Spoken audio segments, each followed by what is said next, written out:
Oi, eu me chamo Alisson e irei apresentar um trabalho de história, projeto livre, sobre iluminismo. Eu vim falar que o iluminismo, ele é a difusão das luzes do conhecimento racional que dispersaria as trevas do antigo regime. E nisso, na forma do governo, predominava o absolutismo e na economia o mercantilismo. E esse conjunto de características nos países europeus foi chamado por muitos críticos de antigo regime, pois representava práticas consideradas mais ultrapassadas na época. E nisso, muitos nomes conhecidos na ciência e na teoria política são do século XVII, que se passa entre os anos 1600 e pouco. Um dos mais destacados foi o italiano Galileu Galilei, e ele foi o fundador da ciência moderna, porque nessa época Galileu ele explicou o que leva à queda do corpo humano, o que leva. Qual é o sentido da ciência disso? Contribuindo para o futuro trabalho do Isaac Newton, que depois Isaac Newton pegou e atualizou.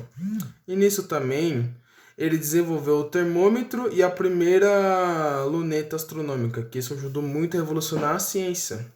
E outro pensador de destaque do século XVII foi o francês René Descartes, que defendeu a razão do único caminho para o conhecimento por meio da dúvida metódica. Ele escreveu que devemos duvidar de todas as coisas para derrubarmos tudo que consideramos verdade.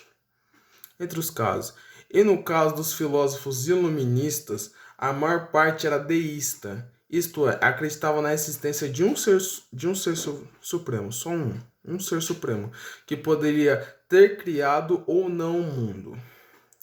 E no ano da morte de Galileu, nasce o outro grande cientista que é o Isaac Newton, que defendia que existia uma regularidade nos fenômenos naturais, não apenas em algumas situações, mas em todo o universo. E sua obra foi a primeira sistematização da física moderna.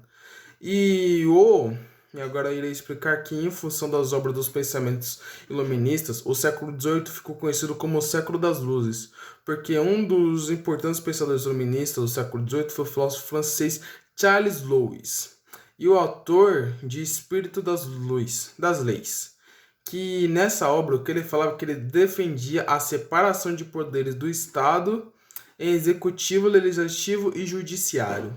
E nisso, em oposição ao mercantilismo, caracterizado pela intervenção do Estado na economia, surgiu a fisiocracia, que era a doutrina econômica que parte da pressuposto de que a agricultura é a única atividade verdadeiramente produtiva. Então a agricultura eles achavam que era a única atividade que produzia coisa, era a única atividade que vinha produção para eles. E nisso, embora o iluminismo de forma geral combatesse o absolutismo do antigo regime, alguns monarcas europeus reconheceram a necessidade de mudanças em seus países, e o termo despotismo enclarecido foi criado por historiadores alemães para explicar as relações entre o absolutismo e o iluminismo em alguns reinos europeus.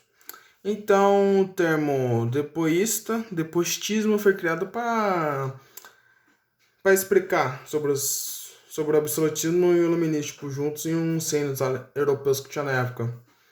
Que era deles, tipo, ele italiano e tal, os outros.